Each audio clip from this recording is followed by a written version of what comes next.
Do people think your book buying is weird? Well, my family is like, books are extremely treasured and revered in my family, so books are really important to us. So the fact that I love books isn't weird at all, because it's treasured and respected and admired. And I've usually got a book if somebody wants to borrow one, or they need to find something out. I've usually got the answer in my bookcase.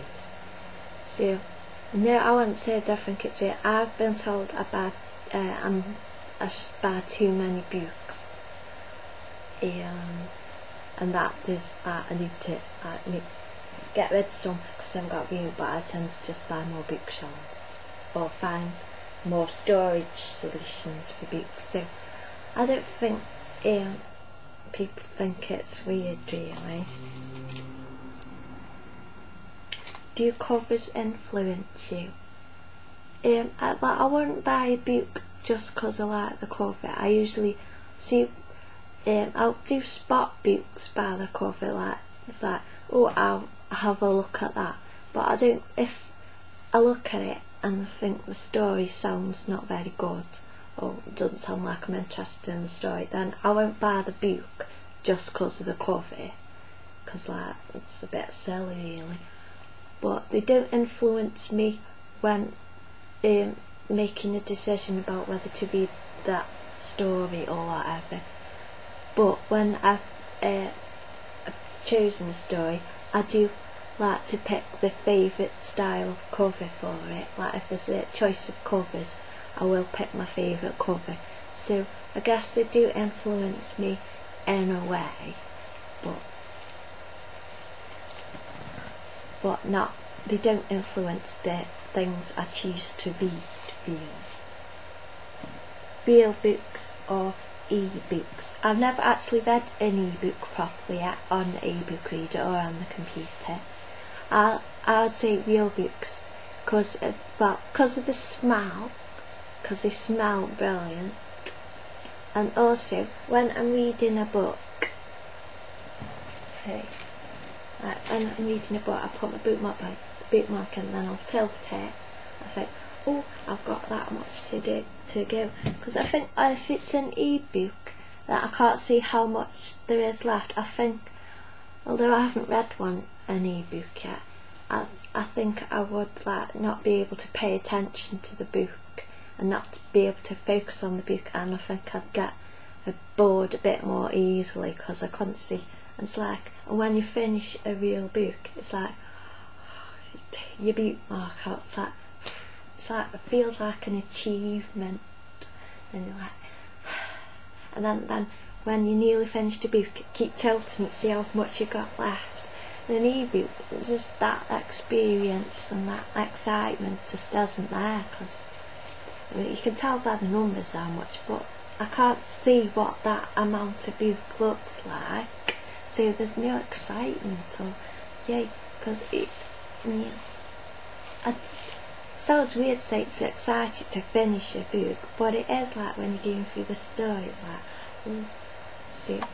And then also it helps me to gauge how much time I've got to read the book. So if like, I'll read a book for a couple of hours, which turns into usually loads and loads of hours if I get absorbed in the book, then I can gauge by how much pages there are how much of the book I can read in that particular period of time.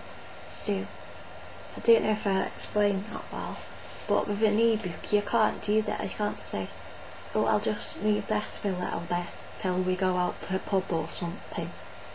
But you can't gauge that with an e-book, so I'll say real books. Number 10. Could you date someone who doesn't read? Well, obviously it would, obviously you judge it on who the person is. You don't pick someone to date just on books. But I find that books are a especially good way to I get confused with my words. I find connecting through fiction and stories as another way to develop your relationship, and it's a sort of adds another dimension of connection between you. And I find that if I read a book and I can't discuss it with my partner or whatever, then it's like, then I gravitate towards the internet and spend a lot of time on the internet, because I can discuss things with people and they'll understand, and we can discuss all the storylines. So I would tend to neglect my partner a bit, because I want to discuss and talk through my thoughts, and when the other person isn't able to contribute to the conversation or discussion, I find that really really irritating, because I want to discuss and they're like, because I find that so annoying. So they'd have to have an interest in books, want to read them and want to discuss. So, but obviously I don't judge whether I want to date that person just on the factor of books, but it is important to me that I'm able to discuss and bounce about and discuss various stuff with the person that I'll be going out with.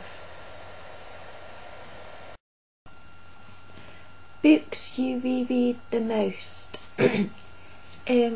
Well, I don't usually read fiction books again. I have some that I think are special books, but I tend to reread them constantly.